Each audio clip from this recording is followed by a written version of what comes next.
I had a customer who once told me that the hot spare I/O slot was the best investment in empty space he had ever made.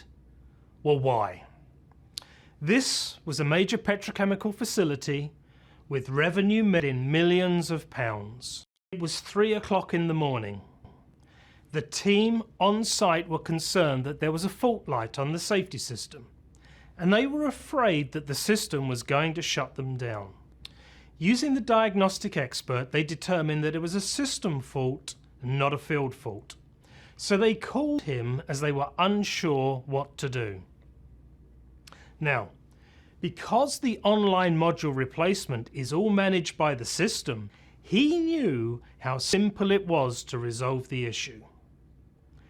The only thing that they had to do on site was remove the I/O slot cover plate, install an identical type module in the hot spare slot, let the system run its diagnostic checks and confirm that the pass indicator was on.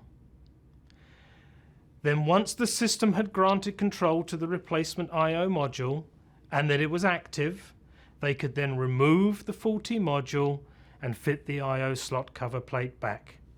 That was it.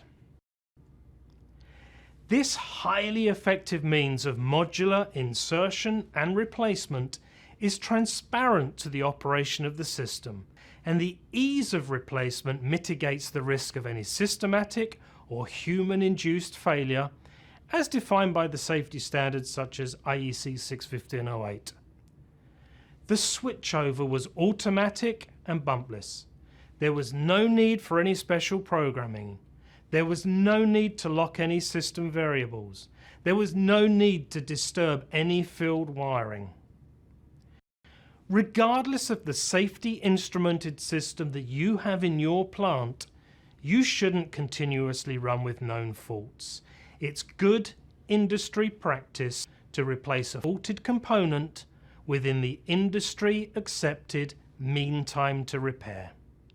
If an incident was to occur, it would be a very uncomfortable conversation to have with either the regulator or the investigator to explain why you continuously ran your safety system with known active faults.